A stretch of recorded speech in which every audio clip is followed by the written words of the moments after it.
June 25, 1876. 255 men of the 7th Cavalry, led by George Armstrong Custer, galloping across the Montana plains. Dust kicking up, rifles gleaming. They're charging toward a camp they think they can crush. Then, a scout screams from Crow's Nest, 14 miles out. That's no small village. 5,000 Sioux and Cheyenne are down there, 2,000 of them warriors. Custer smirks, splits his force anyway, and rides straight into hell. By dusk, every single one of his men is dead. 268 bodies strewn across 5 miles, some hacked apart by women with clubs, all because of gold found 2 years earlier in the Black Hills. Was this a heroic last stand like the storybooks say, or a reckless blunder fueled by greed and arrogance? History's got two sides here. The U.S. calls it a tragedy. The Sioux call it Greasy Grass, a victory. So what really happened on that blood-soaked hill? And who's to blame for the carnage? Stick around, because this story's wilder than you think. June 25, 1876. Montana. A nasty fight breaks out at the Little Bighorn Battlefield National Monument, a huge chunk of land that stretches nearly 5 miles across. It's not some quick brawl that wraps up in an afternoon, starting on June 25 and dragging into June 26. 2 brutal days that leave a mark on history. You've probably heard it called Custer's Last Stand, where Colonel George Armstrong Custer and his crew got wiped out.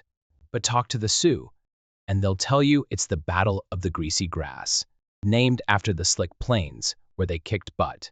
Or maybe you just know it as Little Bighorn, thanks to the river that twists through the whole place, bending and looping like it's got nowhere to be. That river runs the full length of the battlefield, and it's why the spot's got its name. We're kicking things off at Last Stand Hill, the spot where Custer took his final breath, boxed in with no way out. But the real action begins about 5 miles away, where the U.S. troops first rolled in. You can stand there today, right where the national park ends and private land begins. No need to sweat it, since we're allowed to poke around. Kevin Hicks, the guy who walked this ground in his tour, couldn't shut up about how big it feels, nearly 5 miles from one side to the other, with markers showing where guys dropped. It's wild to think a battlefield this massive swallowed up a whole army. You've got these deep ravines on both sides of the road, called coulees around here. And Kevin put it straight. Get stuck at the bottom of one with Sioux and Cheyenne warriors, up top blasting away. And you're toast. No place to hide, no chance to run. Just you and a hail of bullets and arrows waiting to take you out. Then off to the right, there's the Little Bighorn River, snaking along the whole stretch. Not running in a straight line, but curling around, making loops that messed with how the fight went down. That river's been there through it all, watching the chaos unfold from start to finish. To the U.S., it's Custer's last stand, a sad story of a gutsy cavalry charge that crashed and burned. Kicking off June 25, but by June 26, the guys left with Reno and Benteen are still holding out, waiting for backup. For the Sioux and Cheyenne, it's Greasy Grass, a win they clawed out, fighting for their way of life against a crew that didn't see them coming. Kevin took us from Last Stand Hill, where Custer's 41 guys shot their horses to bunker down and still got steamrolled, all the way back to where the 7th Cavalry first stepped into this mess. Some of it's on private land outside the park, which really drives home how far this thing spread. The Black Hills, sacred to the Sioux, were locked down for them forever in the Treaty of Laramie, signed in 1868. But in 1874, Custer leads a trip out there, finds gold, and boom, the whole deal falls apart. That's the spark that lights this fire, turning a quiet valley into a full-on showdown. The land here, with its killer coulees and tricky river, sets everything up. But it's the people, the Sioux, the Cheyenne, the U.S. Cavalry, that make it a legend. We're talking 268 soldiers, dead by the end, a high point for the warriors who stood their ground. And we're about to unpack how it all went down. Why did the battle happen? Black Hills, sacred to the Lakota Sioux, were locked down for them forever in the Treaty of Laramie, signed in 1868. Or at least, that's what in perpetuity is supposed to mean. Their holy ground, tied deep to Sioux identity. Then in July 1874, Lieutenant Colonel George Armstrong Custer rolls in with 1,000 guys on the Black Hills expedition, sent by the U.S. government to scout a fort site and check for gold. They strike it big near Deadwood, and by August, newspapers blast the news with screaming headlines that get every miner and prospector fired up. Before long, over 15,000 of them swarmed the Black Hills by 1876, stomping all over that treaty like it's nothing. U.S. is supposed to keep those miners out since the Black Hills belong to the Sioux, duty-bound to enforce the deal. It's a half-hearted try at best, not really putting their foot down, and the Sioux are ticked off. Their sacred hills are getting overrun, so they grab their weapons and go on the warpath, furious at the violation. By 1876, the government offers $6 million to buy the Black Hills outright, but the Sioux flat out refuse. Not about to sell their heartland. Instead of backing off, the U.S. shoves them onto reservations, cramped patches of dirt where life's a daily grind with no end in sight. Reservations are run by Indian agents, and a bunch of them are crooked as hell.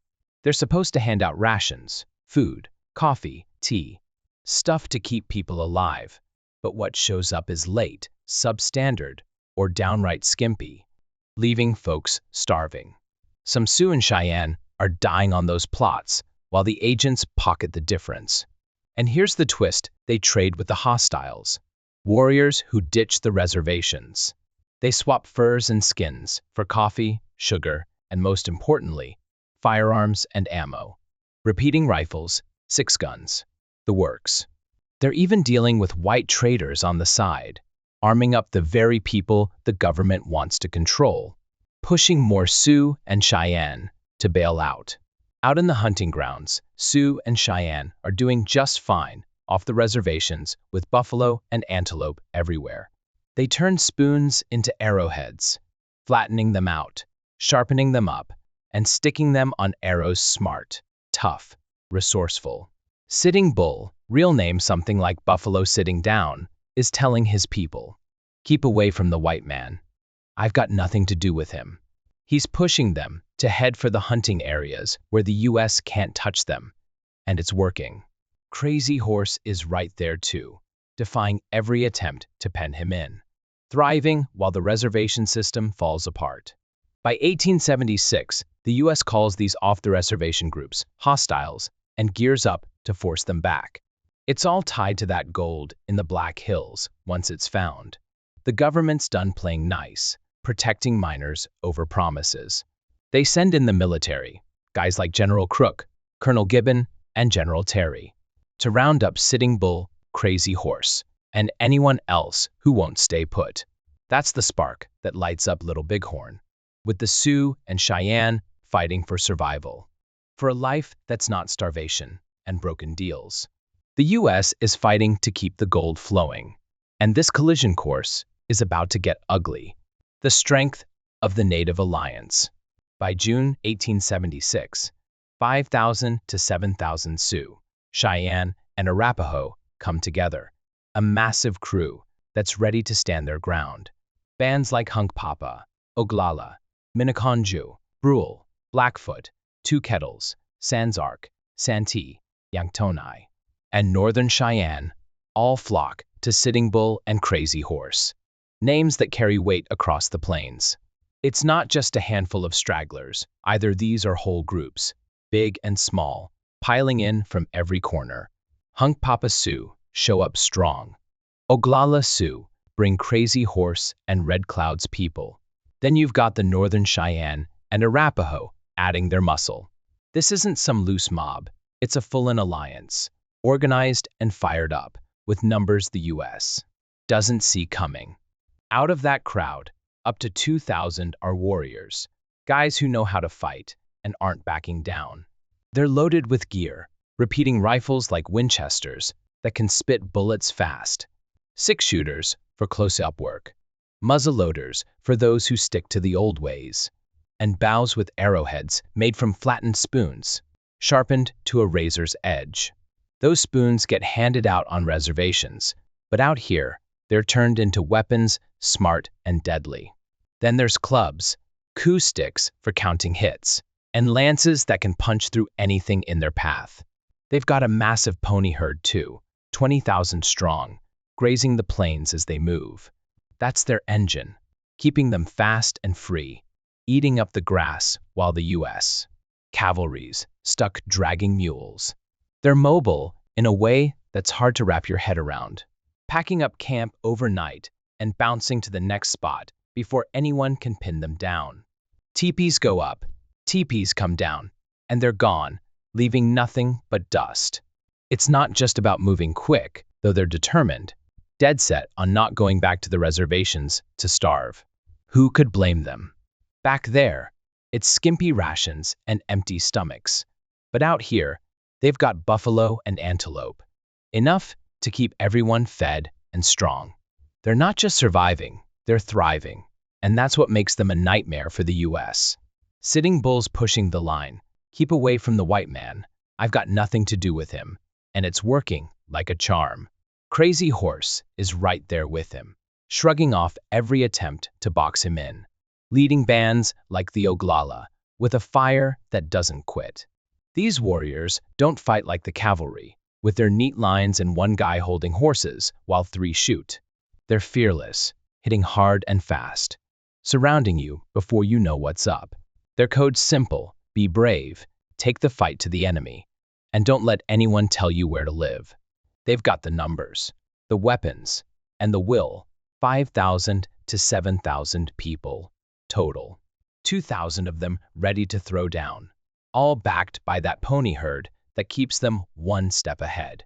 The U.S. looks at this and thinks, we've got this, figuring a few hundred cavalry can roll over a scattered bunch of hostiles.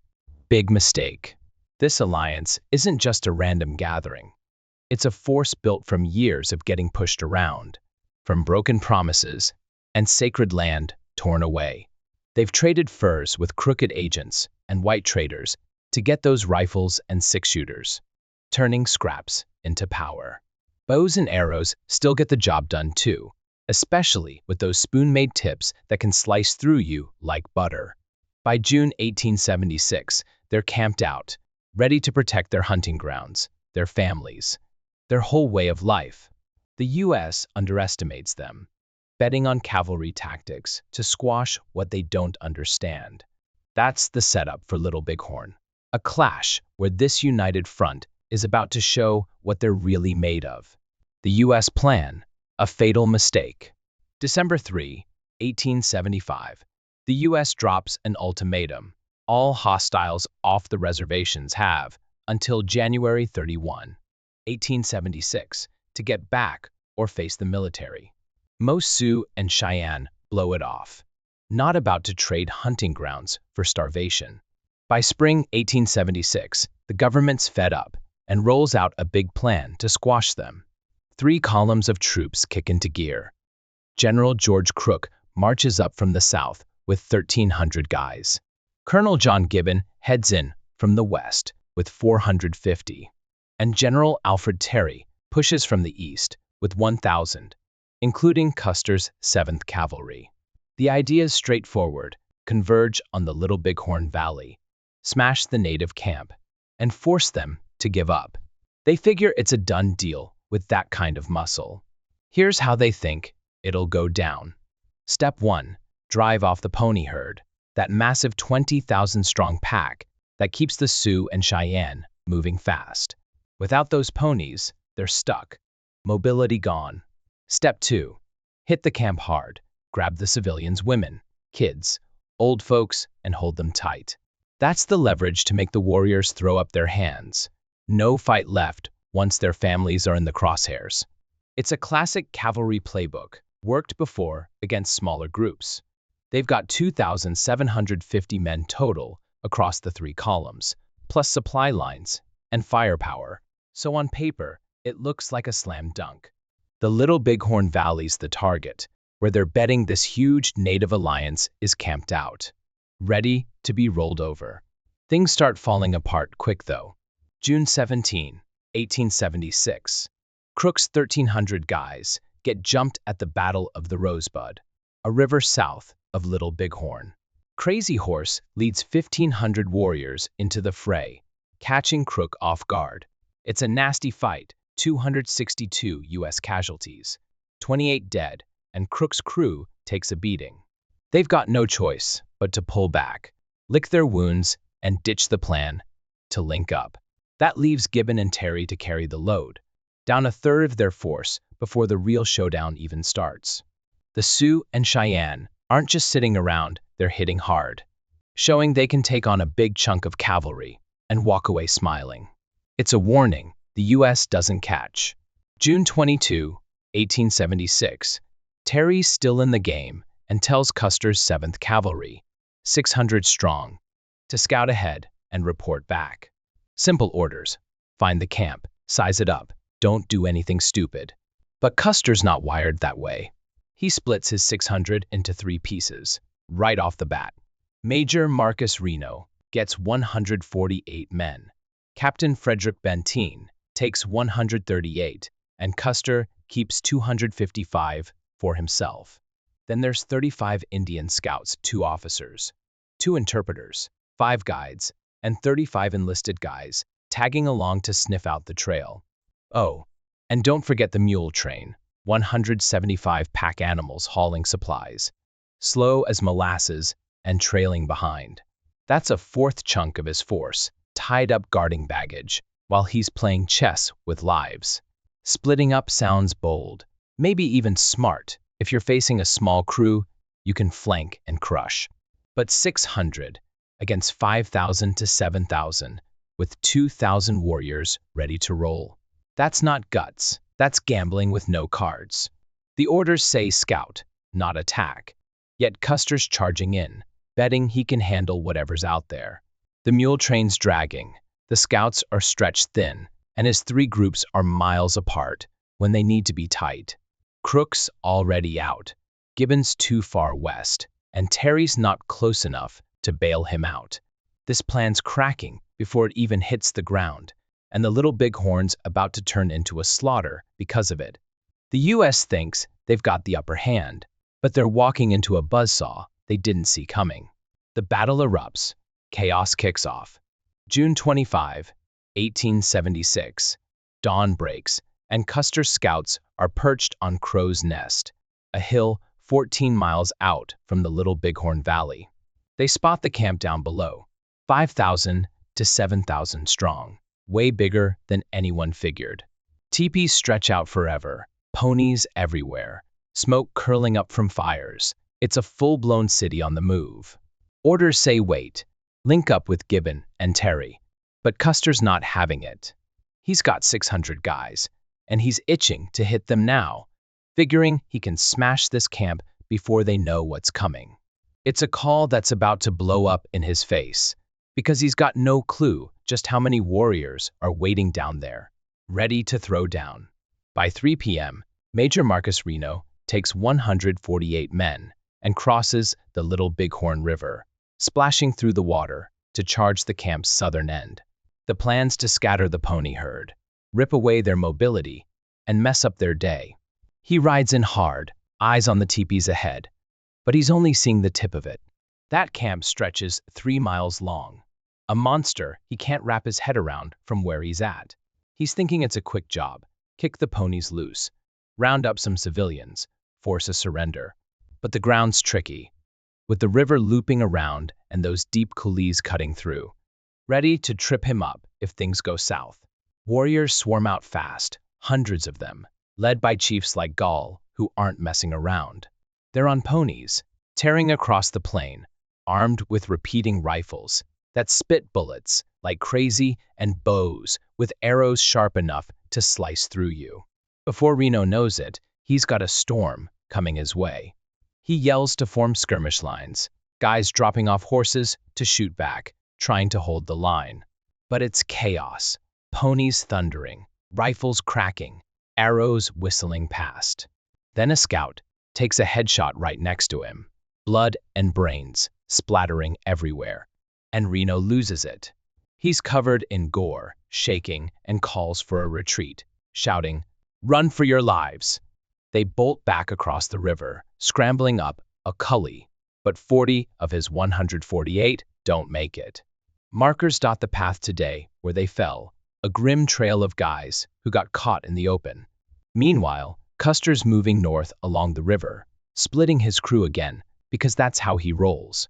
He sends E and F companies, about 100 men, down to Medicine Tail Ford, a shallow crossing point, to cut off any escape from the camp. He's banking on pinning them in while he takes C, I, and L companies, 155 guys, up the ridges to the east. From up there, he can see Reno charging in, TPs in the distance, but he's still blind to the full size of this thing. That camp's 3 miles of trouble, 2,000 warriors strong, and he's got no idea. His plan's to swoop around, block the north end, and squeeze them tight. But he's stretching his 255 thin, miles from Reno and Benteen, with no backup close. The warriors don't panic like Custer hopes. They grab their gear, rifles, six-shooters, bows, and jump on those ponies, hitting Reno from every angle. Their plays simple: surround, outflank, overrun. Chiefs like Gall and Crazy Horse know the land, using the coulees and river bends to their edge. Reno's retreat leaves a gap, and Custer's split forces are dangling out there, easy pickings. The 7th Cavalry's Springfield carbines are solid, but the natives' repeating rifles fire faster, and those spoon-made arrowheads hit hard. This isn't a fight they can control. It's a full-on explosion of chaos, and the U.S. is already bleeding bad. The Little Bighorn's waking up, and it's about to swallow them whole. Climax. Custer surrounded. E and F companies, about 100 guys, roll up to Medicine Tail Ford, a shallow spot on the Little Bighorn River where they can cross and cut off the camp's escape. They start firing across the water, popping shots at the teepees on the other side, thinking they've got this in the bag. But then 500 to 1,000 warriors come charging out, led by Lame White Man and others who aren't about to let them waltz in. It's a wall of ponies and guns, repeating rifles, blasting, arrows flying, and those 100 cavalrymen are way outnumbered. They can't hold it, so they peel back toward Battle Ridge, hightailing it across the open ground. The warriors don't let up, splashing through the ford right after them, hot on their tails, with no plans to slow down. Up in Deep Coulee, Custer's crew is in bad shape, worn out after marching 50 miles in 24 hours straight. Horses are stumbling, legs shaking, barely keeping up as the men gallop for their lives. Warriors are everywhere, darting in close, popping off pistols, and letting arrows rip. These guys aren't just shooting from a distance, they're riding right up, close enough to smell the sweat, unloading six-shooters into the cavalry's ranks. It's pure panic now, reins slipping, rifles swinging wild as Custer's men try to fire back while dodging the onslaught. The coulee's a trap, steep sides boxing them in, and those ponies are faster than their beat-down mounts. Every turn's a gamble, and they're losing bad. Over on Greasy Grass Ridge, Company C makes a run at a big group of warriors, charging in hard like they can punch through. It's a disaster. Lame White Man leads a counterattack that flattens them, wiping out every last man in a brutal clash.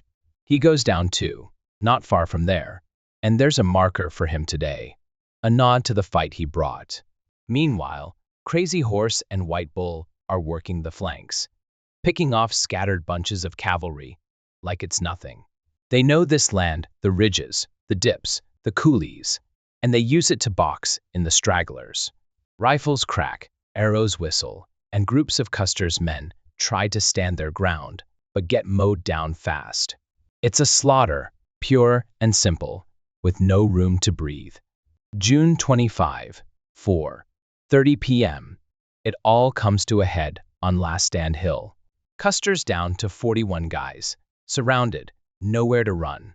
They shoot their horses, dropping them in a circle to make a breastwork, piling up the bodies for cover. It's a desperate move, but 1,000 to 2,000 warriors roll in like a tidal wave, rifles blazing, arrows raining down. They're fearless, closing in tight, and that makeshift wall doesn't hold for long. In under an hour, it's over, no survivors. Custer falls there, marked special today. His brother Tom right nearby with a headstone of his own. The hill's a graveyard, white markers stretching out where the last of them went down. Overrun by a force they couldn't stop.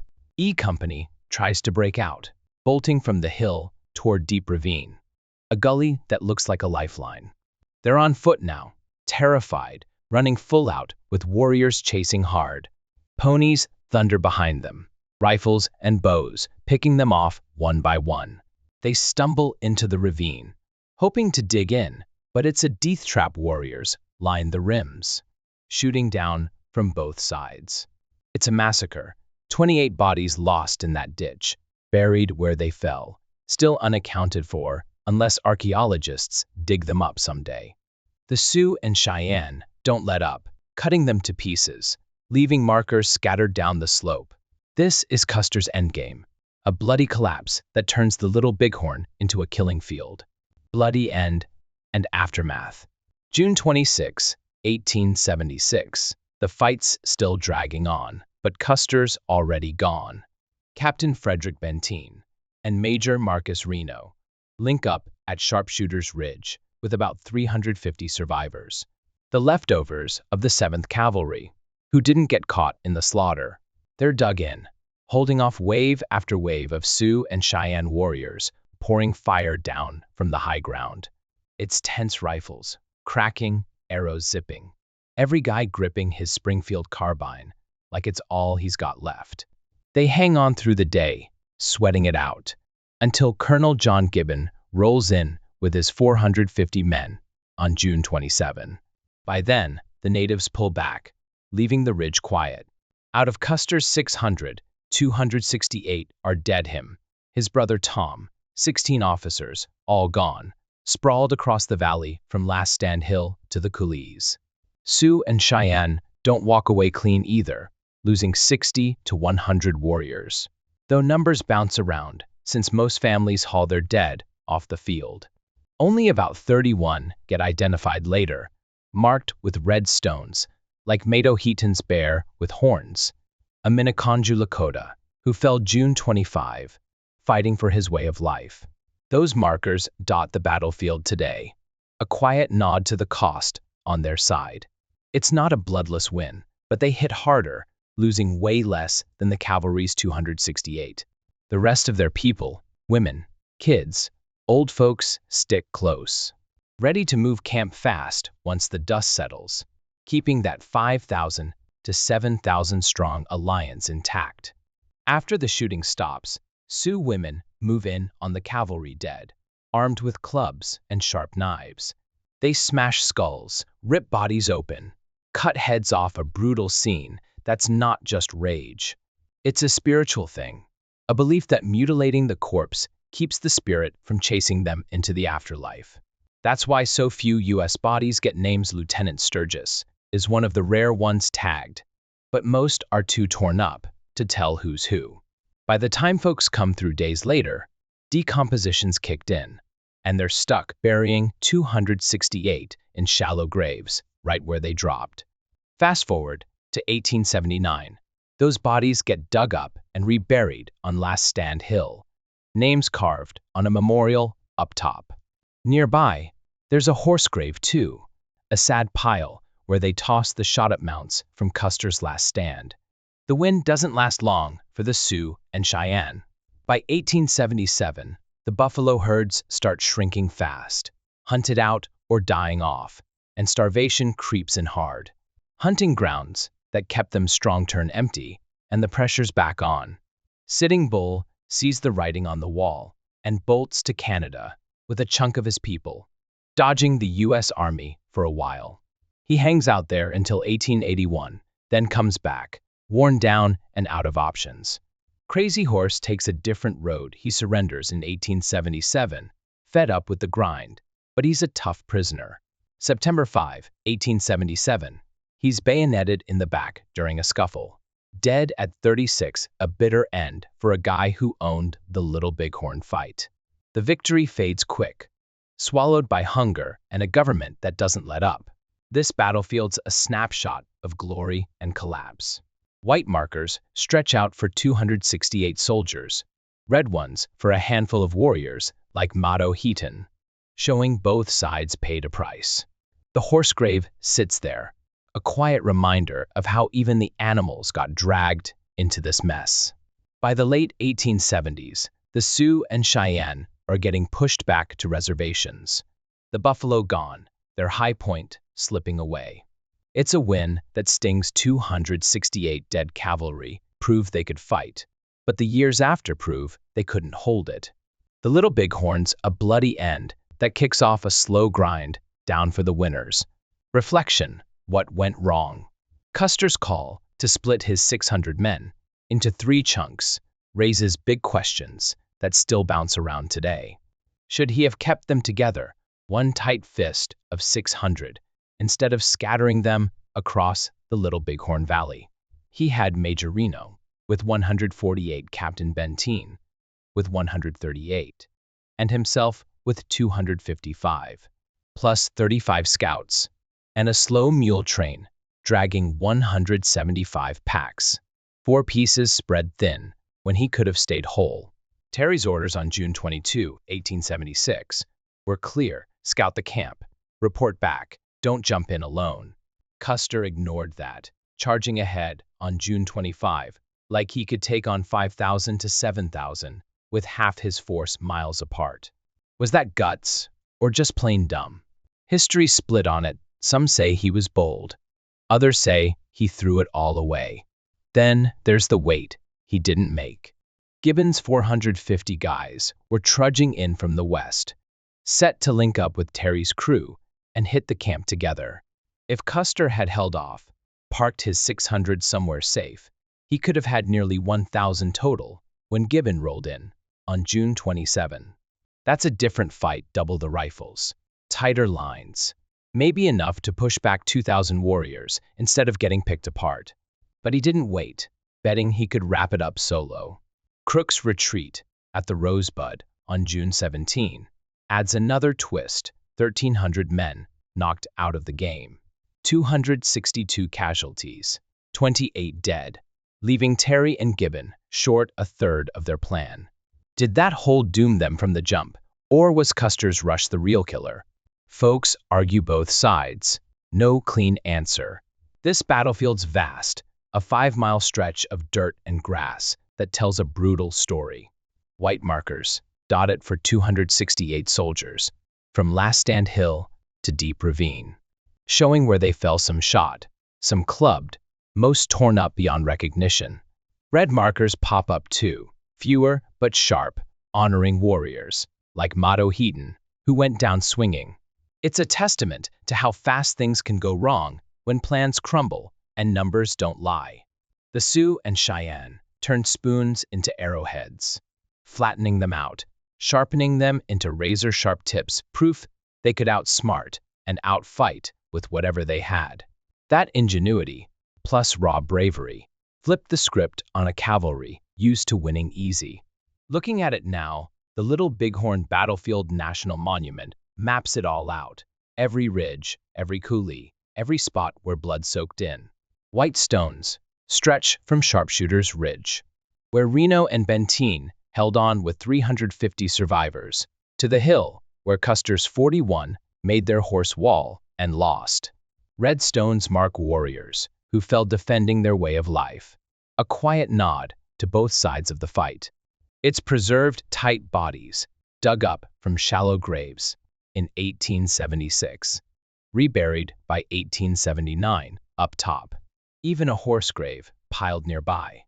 It's a place that hits hard, a tribute carved in stone, for anyone who walks it today or years down the road. So what broke? Custer's split left him dangling 148, with Reno got mauled crossing back. 138 with Benteen too far to help. 255 with him, surrounded and gone in an hour. Ignoring Terry's call to wait split his odds worse, and Crook's pullout shrank the backup he might have leaned on.